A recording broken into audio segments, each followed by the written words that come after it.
Hi, ഇന്നുണ്ടാക്കുന്നത് ഒരു അവിയലാണ്. സാധാരണയായിട്ട് എല്ലാവരും വീട്ടിലുണ്ടാക്കുന്ന തന്നെയായിരിക്കും അവിയൽ. എന്നാൽ ഞാനിതിലൊരു സീക്രട്ട് ആയിട്ടുള്ളൊരു ഇൻഗ്രീഡിയൻറ്റ് ചേർക്കുന്നുണ്ട്. അവിയൽ ഉണ്ടാക്കുമ്പോൾ ശ്രദ്ധിക്കേണ്ട കുറച്ച് ടിപ്സുകളും ഞാനിതിൽ പറയുന്നുണ്ട്. ഈ ഒരു സീക്രട്ട് ഇൻഗ്രീഡിയൻറ്റ് നിങ്ങൾ ചേർത്താൽ നിങ്ങൾ അവിയൽ എന്തായാലും നല്ല ടേസ്റ്റി ആയിരിക്കും. സീക്രട്ട് ഇൻഗ്രീഡിയൻറ്റ് എന്താണെന്ന് അറിയാൻ വേണ്ടിയിട്ട് വീഡിയോ ഫുള്ളായിട്ട് കാണാം. പിന്നെ അതുപോലെ എൻ്റെ ചാനൽ നിങ്ങൾ ആദ്യമായിട്ട് കാണുന്നതെങ്കിൽ സബ്സ്ക്രൈബ് ചെയ്യാൻ മറക്കരുത്. തൊട്ടടുത്തുള്ള ബെല്ലൈക്കണും കൂടെ പ്രസ് ചെയ്താൽ വീഡിയോസിൻ്റെ നോട്ടിഫിക്കേഷൻ നിങ്ങൾക്ക് അപ്പോൾ തന്നെ ലഭിക്കുന്നതായിരിക്കും. പിന്നെ അതുപോലെ സബ്സ്ക്രൈബ് ചെയ്യുന്നത് ഫ്രീ ആണ് കേട്ടോ. അതിന് എക്സ്ട്രാ ക്യാഷും കാര്യങ്ങളൊന്നും വേണ്ട.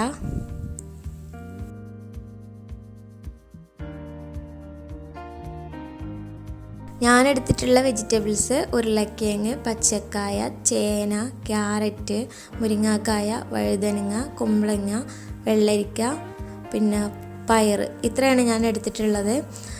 ഇതുപോലെ കനം കുറച്ച് നീളത്തിൽ കട്ട് ചെയ്തെടുക്കണം. നമ്മളിവിടെ അവിയൽ ഉണ്ടാക്കുന്നത് വെള്ളം ചേർക്കുന്നില്ല, തീരെ വെള്ളം ചേർക്കുന്നില്ല.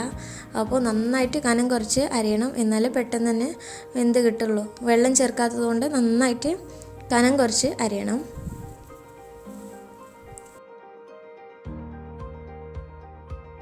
ഇതിലേക്കുള്ള ആവശ്യത്തിന് ഉപ്പ് ചേർത്ത് കൊടുക്കാം. ഒരു 1/2 ടീസ്പൂണോളം മഞ്ഞൾപ്പൊടി ചേർത്ത് കൊടുക്കാം. പിന്നെ ഒരു 2 ടീസ്പൂണ് വെളിച്ചെണ്ണ ഇതും കൂടെ ചേർത്ത് കൊടുത്തിട്ട് നന്നായിട്ടൊന്ന് മിക്സാക്കി എടുക്കണം. ഇനി ഇത് കൈകൊണ്ട് നന്നായിട്ടൊന്ന് മിക്സാക്കി എടുക്കുക. നമ്മൾ വെജിറ്റബിൾസ് കഴുകി ആ ഒരു വെള്ളവും പിന്നെ ഉപ്പിന്ന് ഇറങ്ങുന്ന ആ ഒരു വെള്ളത്തിലും വേണം ഇത് വെന്ത് കിട്ടാൻ വേണ്ടിയിട്ട്. അപ്പോൾ നന്നായിട്ട് മിക്സാക്കി എടുക്കുക. ഞാനൊരു മൺചട്ടിയിലാണ് ഇത് ഉണ്ടാക്കിയെടുക്കാൻ പോകുന്നത്. ഇനി ഇത് ചെറിയ ഫ്ലെയിമിലിട്ടിട്ട് വേണം വേവിച്ചെടുക്കാൻ വേണ്ടിയിട്ട്. ഇടയ്ക്കിടെ ഒന്ന് ഇളക്കി കൊടുക്കണം. മൺചട്ടിയാണ്, അപ്പോൾ പെട്ടെന്ന് അടി പിടിക്കാൻ ചാൻസ് ഉണ്ട്.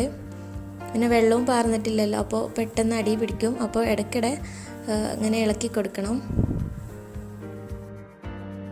ഇനി ഇതിലേക്ക് കുറച്ച് തേങ്ങയുടെ ഒരു അരപ്പുണ്ടാക്കിയെടുക്കണം. അപ്പോൾ ഞാൻ മിക്സിയിലാണ് ഇതൊന്ന് ജസ്റ്റ് ഒന്ന് ക്രഷാക്കി എടുത്താൽ മതി. നിങ്ങൾക്ക് ചതക്കേണ്ട കല്ലുണ്ടെങ്കിൽ അതിൽ കുത്തിയെടുക്കുന്നതാവും കൂടുതൽ ടേസ്റ്റ്. ഇപ്പം ഞാനെടുത്തിട്ടുള്ളത് 1/2 കപ്പ് തേങ്ങയും ചെറിയൊരു ടീസ്പൂണ് ചെറിയ ജീരകം, പിന്നെ കുറച്ച് ചെറിയ ഉള്ളി, 15 എണ്ണം ചെറിയ ഉള്ളി എടുത്തിട്ടുണ്ട്. പിന്നെ 2 പച്ചമുളകും. ഇനി ഇതൊന്നും കൂടെ മിക്സാക്കി കൊടുക്കുക.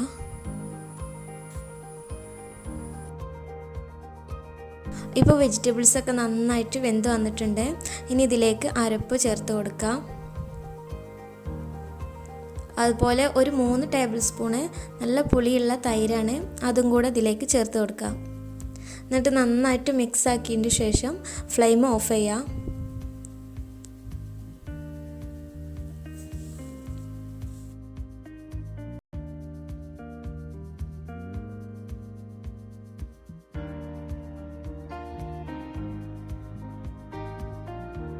ഇനിയാണ് കേട്ടോ ആ ഒരു സീക്രട്ട് ആയിട്ടുള്ളൊരു ഇൻഗ്രീഡിയൻ്റ് ഇതിലേക്ക് ചേർത്ത് കൊടുക്കുന്നത്.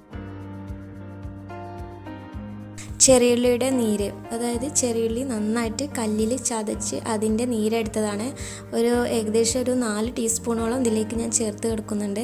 ഇത് ചേർക്കുമ്പോൾ നമ്മൾ ഫ്ലെയിം നന്നായിട്ട് ഓഫാക്കിയതിന് ശേഷം മാത്രം ഇതിൽ ചേർത്ത് കൊടുക്കാൻ പാടുള്ളൂ. ആ ഒരു ചതച്ച ഉള്ളിയാണ് ഞാൻ ആ അരപ്പിലേക്ക് എടുത്തിട്ടുള്ളത്. ഏകദേശം ഒരു 15 ചെറിയ ഉള്ളിയോളം ഞാൻ എടുത്തിട്ടുണ്ട്.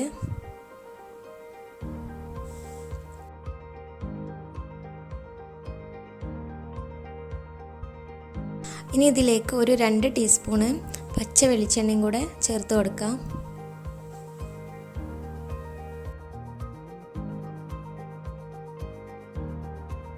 അതുപോലെ ഒരു തണ്ട് കറിവേപ്പിലയും കൂടെ ഇതിലേക്ക് ഇട്ട് കൊടുത്തിട്ട് ജസ്റ്റ് ഒന്ന് മിക്സ് ആക്കിയതിന് ശേഷം മൂടി വെക്കാം.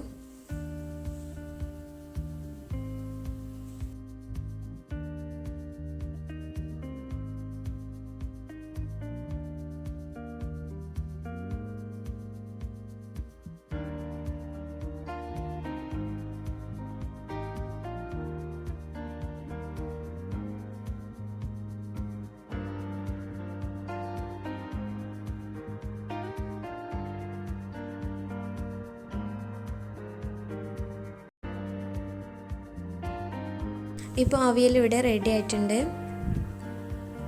ഈ ഒരു രീതിയിൽ ഈ ഒരു സീക്രട്ട് ഇൻഗ്രീഡിയൻറ്റ് ചിലവരെല്ലാം ചേർക്കുന്നുണ്ടായിരിക്കും, എന്നാലും അറിയാത്തവർക്ക് വേണ്ടിയിട്ട് ഞാനതൊന്ന് പറഞ്ഞു എന്നേ ഉള്ളൂ. പിന്നെ വെള്ളം ചേർക്കാത്തത് കൊണ്ട് തന്നെ അവിയൽ നല്ല ടേസ്റ്റ് ആയിരിക്കും. അപ്പോൾ എല്ലാവരും ഇതൊന്ന് ട്രൈ ചെയ്ത് നോക്കാം കേട്ടോ. Thank you.